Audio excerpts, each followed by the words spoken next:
Hello, everyone. Welcome to the Matchbook Horse Racing Podcast. We have got lots to get through. We've got Group 1 action at Doncaster and more flat action at Newbury. But really, the reason that we've amassed this team is because we're going to get stuck into the jump racing action at Cheltenham. That's going to be day 2 of the meeting. Day 1 is happening as we speak. There's also some really good racing on Sunday. We might cast a little eye over that and pick out any selections there on Old Rowan Day at Aintree and plenty more besides. Micheál, Deasy and Ed Quigley alongside. And we've got lots to get through, so we're just going to get stuck straight in, if that's okay. Don't forget to like and subscribe. Makes it easier for you to take in all of our content across all sports. It is the best no-cost way of supporting our podcast. The 110 at Cheltenham. I feel like, because I've said Cheltenham, I've just got to go straight to you, Ed. I can't. Oh, what else can I do? Cheltenham. Very polite. There you go. It took me about 20 minutes to get my head around this race because I was like, jumpers. Who are you with? Who are you with and why? I'm on balance. I'm with Guard Your Dreams. I know you're going to come and talk about a horse in a minute, Tom. I do half respect in here. I think it's quite exciting. Guard Your Dreams. It was a write-off last season, wasn't it, over hurdles? But great to see him back in the winners' enclosure. At Warwick on Chase debut, which is kind of symptomatic of a lot of the Twister Davis string at the moment. Running in the last month or so, been an absolutely flying form. I think they're continuing it around a 28-30% strike rate for the last 2 weeks. So still going well. And Guard Your Dreams, comes in off 136. Well, given the horse had some very good back class over hurdles here, still leaves him looking fairly well treated. I think he was 147 at peak. Over hurdles, so he's still got a bit to play with in terms of, I think he's got a bit up his sleeve, regards to his handicap mark. We know he's got good form, but Cheltenham, he won an international hurdle. He went on another occasion as well. So I think trip, track, ground, yard form, handicap mark, everything's right. The only slight kind of reason for reticence would be it was his Chase debut, but I thought his jumping was a little bit safe.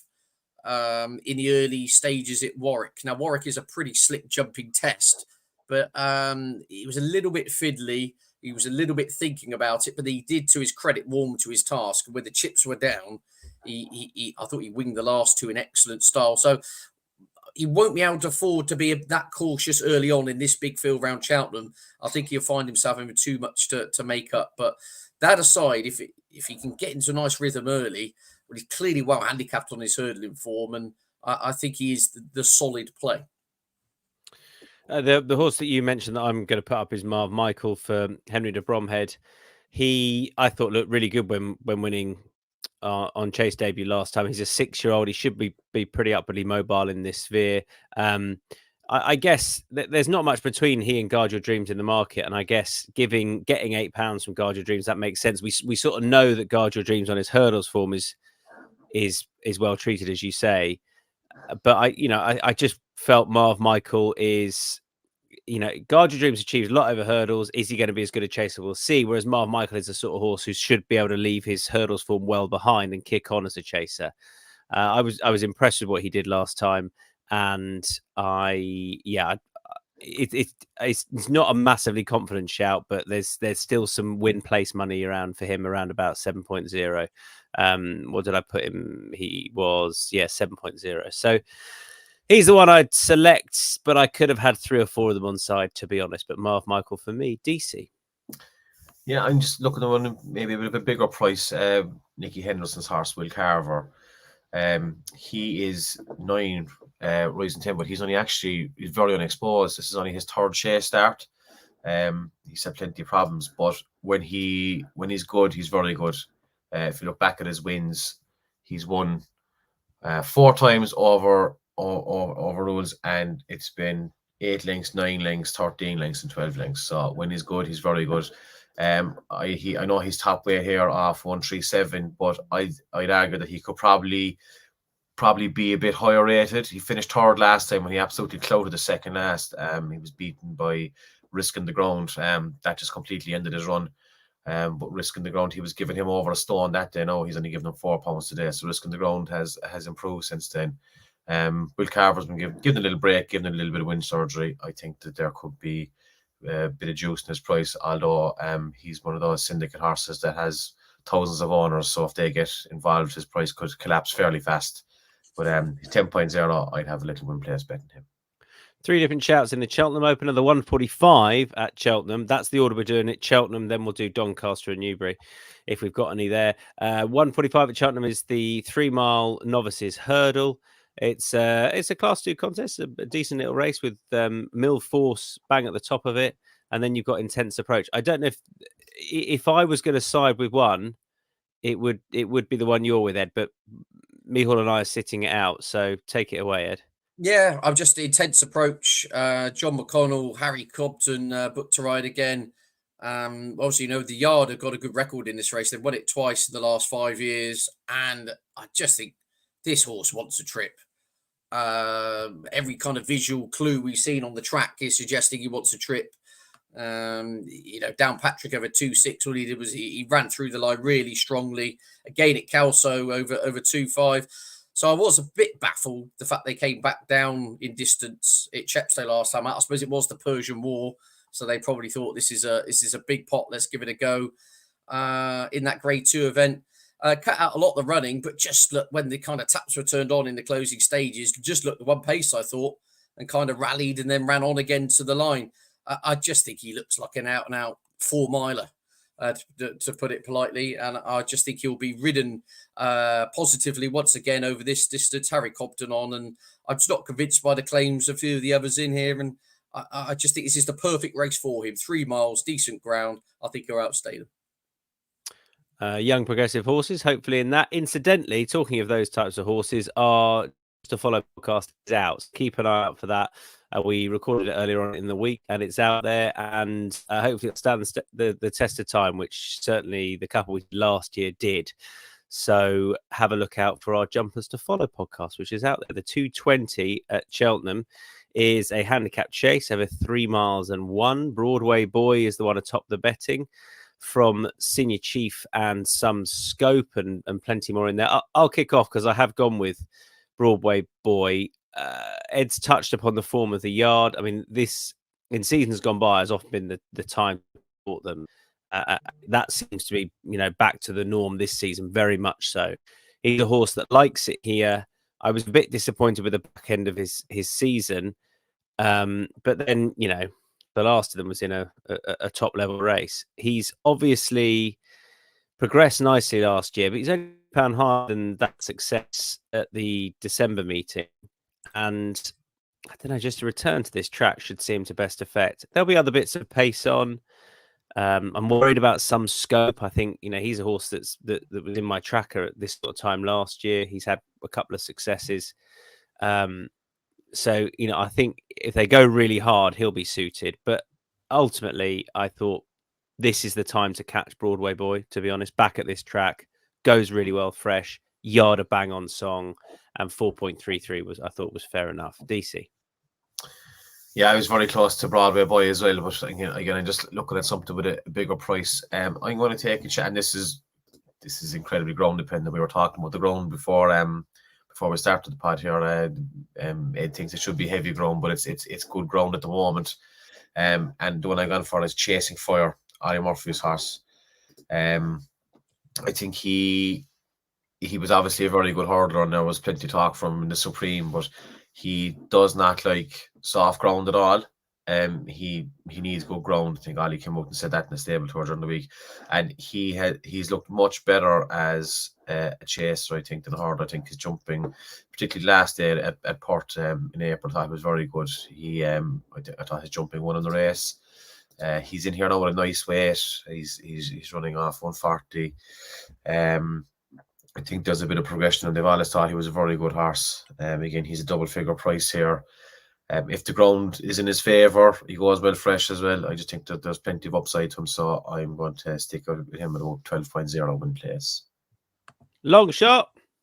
Yeah, I'm struggling with this one, Tom. I totally get your angle, Broadway Boy. I just Sam Twister Davis's interviews got my head spinning here because, as you say, every reason you said, this is their time of year. The horse is fit, but he said, well, we've got one eye on the big handicap at Newbury next month. And as soon as I hear that screams prep run to me in the back of my brain. And the old cynic saying, well, if you want to win the biggest staying handicap chase at Newbury, you probably don't want to be winning this because your handicap mark's going to get smoked. But then Doff said that. Sam said, well, this is a 50 grand race. So if we win it, so be it. So I don't really know. It was a great interview by Sam, which did tell you a great deal, but it's just got me a bit nervous.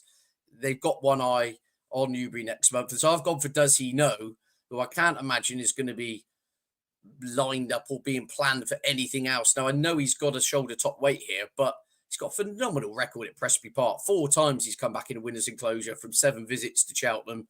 He loves good ground. The Kim Bailey team statistically having their best October for over a decade. The yard are flying, and he's off 152. Now, I know he's top weight, but funny enough, the last time he won at Cheltenham was when he won off 152 and on good ground. So I think this will be definitely his race, if you see what I'm saying, whereas there are others in here who perhaps have got an eye on a future assignment.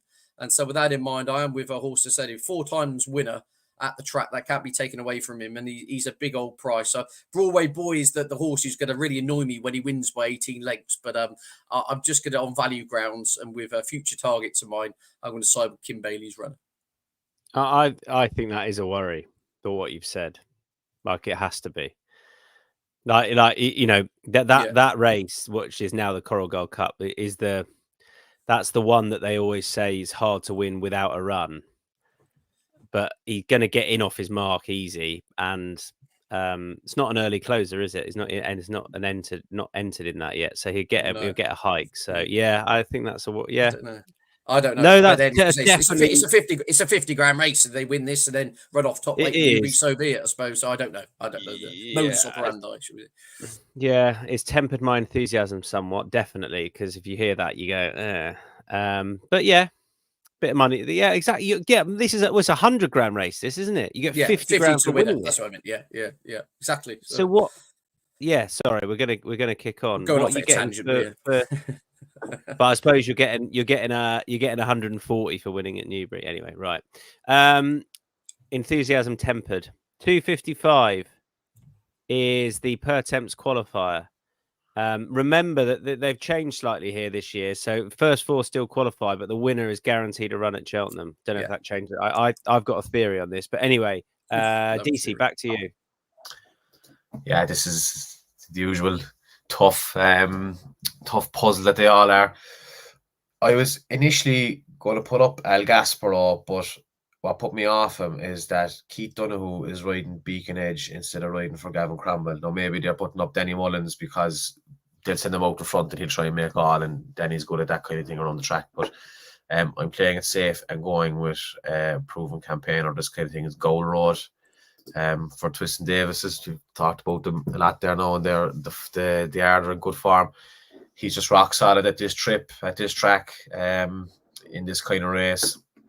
He's not really a win place price, but there was nothing else that really caught my fancy. So I'll probably have a small win bet on him and back him in four places and 5 places.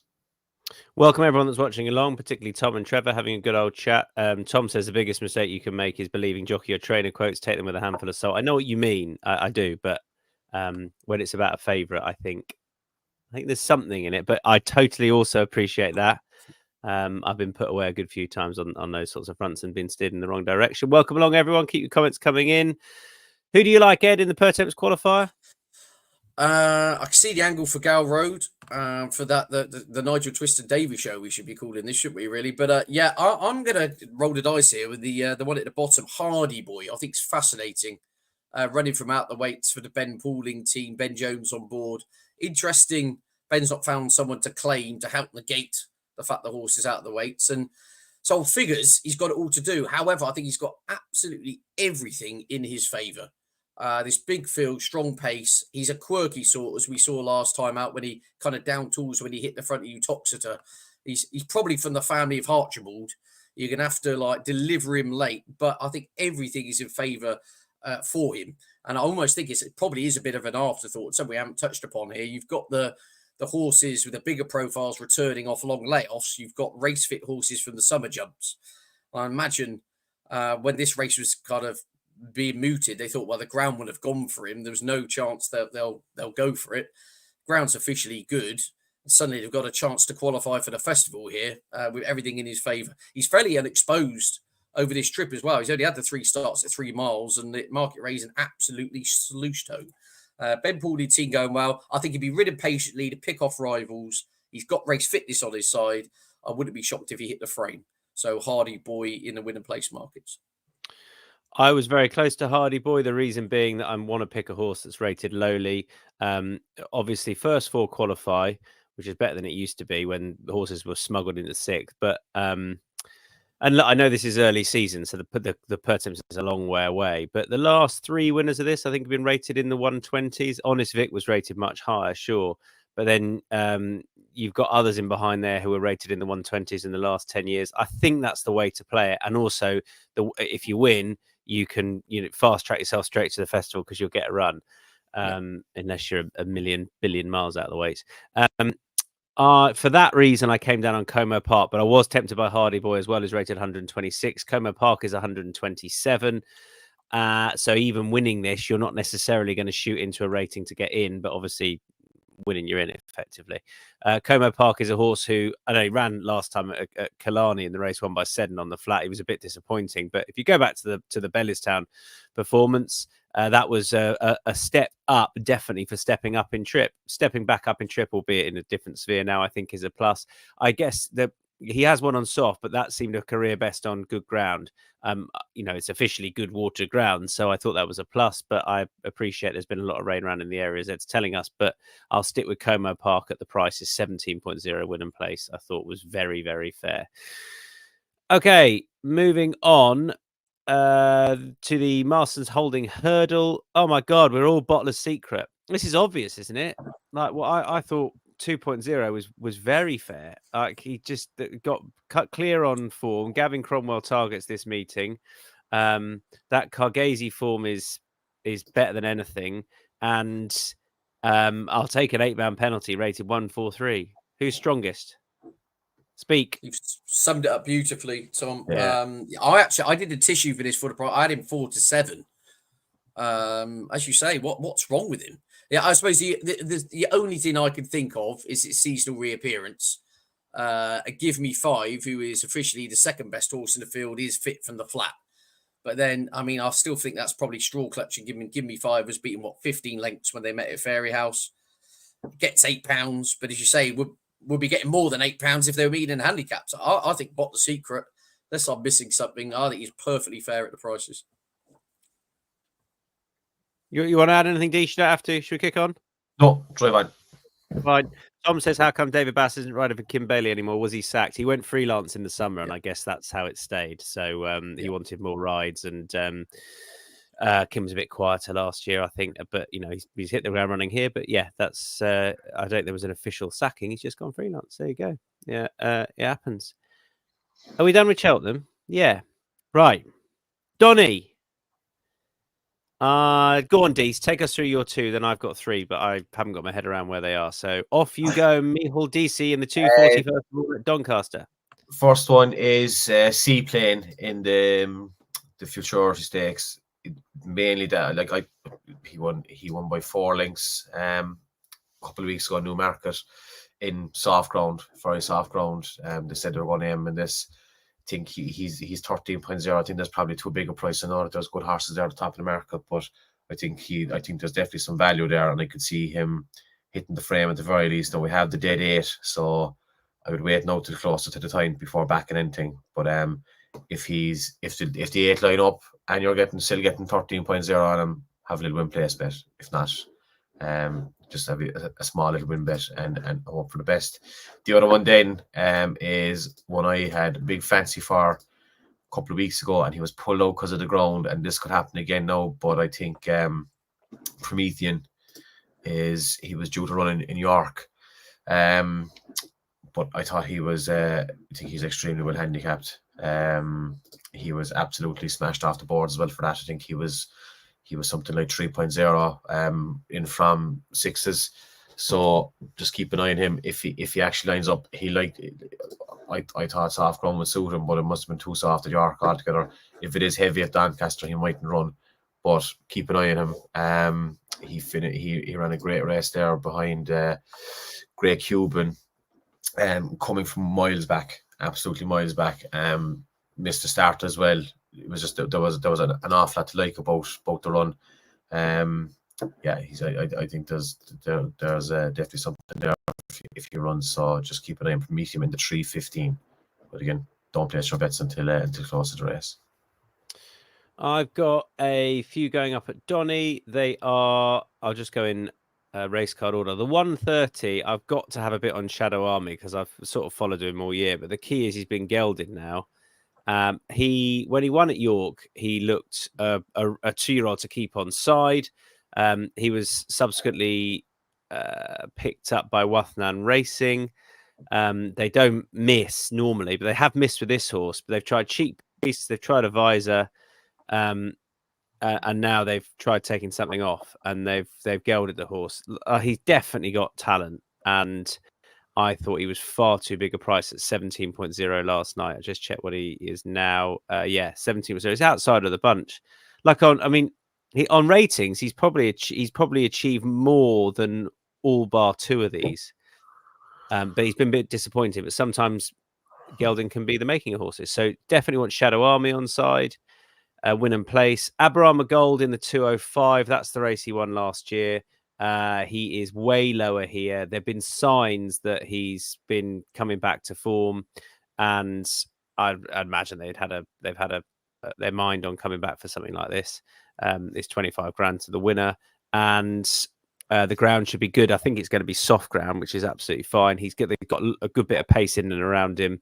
Hollydore booked. He's only got 8.4. So Aberama Gold at 8.0, and then in the big one, the Futurity Stakes, I want Hot as Hell on side. I think that's a big price. I totally get that, Wimbledon Hawkeye has achieved more than most. I thought he was really good last time up to the mile. And Delacroix's a Group 3 winner. But, Hot as Hell won a Group 2 pretty nicely last time. And the only defeat when I think they couldn't believe that he was beaten, he was beaten by Henri Matisse, who was a bit disappointing at Longchamp, I know. But I think he's pretty smart, and he had to do a lot from the rear at Longchamp. I wouldn't judge him too harshly on that. I thought that's, as form goes, I thought that's possibly the second best bit of form in there. Hot as Hell, and yeah, he subsequently won his Group 2. He appreciated stepping up to the mile as well. 9.0 is a big price. Jessica Harrington's got some nice 2-year-olds this year, and they're a good bunch, and I think that horse is a bit disrespected at the prices. Just one at Newbury for Deasy in the 3:45. Yeah, again, this is just a pure dart based on the ground. I'm going to give God's Window another chance. This time last year, he was finishing third in the Futurity behind Ancient Wisdom on very, very heavy ground. Hasn't had the best year, but I think he's just a soft ground horse, a heavy ground horse. He's getting that here. He's the rag of the field. I don't think he's 13.0. I think he should probably be shorter than that. So I'm just going to have Al-Azi is the favourite there at he's just under evens. So this is going to be a very speculative win bet, but I want to give him another chance on ground that he will appreciate, and the others mightn't. Trevor says he's had a good bet on Aberama Gold 205, and then at 2 stage he's £2 out of the weight. He is £2 out of the weight. I hadn't realised that, which is, and for him to be out of the weight in any race is weird because he has been so highly rated. But I mean, fine. He's £2 out of the way. Given his peak performance of the past, 85, 87 here, it doesn't put me off backing him, to be completely honest. But it's a good point. Done with Newbury. It's a bit of a we haven't paid that too much attention. Sunday, really good cards on Sunday. Aintree, Ed, who's on side? Obviously, at time recording, I haven't got the deck, so I haven't seen them. But if Manila Drama goes in the old Roan, I will be backing Manila Drama. Was runner-up in this 12 months ago off 155, due to run off 148. It comes back to that kind of topic we touched upon. There are definitely other horses in here who will have their eyes on prep runs for Cheltenham's November meeting or other assignments, whereas this is kind of Manila Drama will be right for this, if you see what I'm saying. And he went off a big price last year and ran a big race, and he's £7 lower. So with that kind of angle, I will be backing Donald McCain's runner at Aintree on Sunday. I've got a horse to follow running, which is Dartmoor Pirate. Although I say this, decks are just coming through, but the horse was jocked up. So this was one of my handicappers to follow, Dartmoor Pirate, based on his Sandown run in the EBF final last year, where he was ridden the only horse to get involved really on the day from off the pace. He subsequently went into novice company, which was a sort of weird move, I thought, back in distance. But there you go. He is now into a handicap. It's a novice handicap chase. He should make a chaser. He's bred to. He's a horse I think probably wants 2.5, but he's over 2.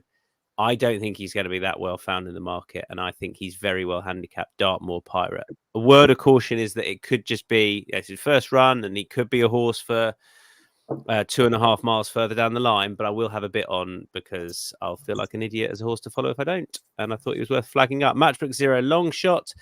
Matchbook 0 goes live an hour before each race. It's well worth playing there if you want win-only bets because you're likely to be getting best odds with 0 margin and 0 commission. So check it out if you haven't already. Mine is Shadow Army in the Donny Opener at 17.0. DC?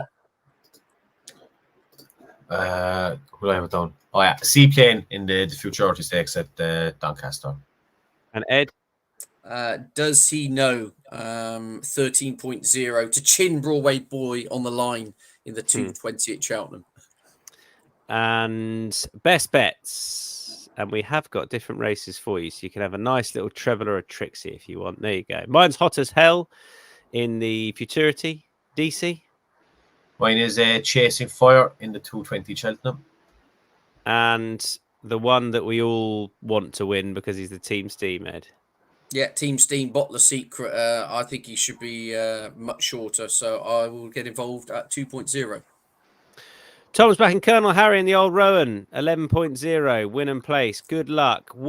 Anyone got anything for today? Very quickly, just throw it out there so you can, if it wins, you can claim it. Dees? American Sniper in the first race. You're back in that, Ed, are you? Yeah. I've backed that at a price, yeah. I haven't looked at today. Give me the race. Where are we? First race. First race. Okay. Yeah. I've backed him. I've backed Matata in the 225, and I'm strictly a dancer in the 335. There you go. Okay. Right, I'm out for lunch today, and American Sniper is going to pay for it.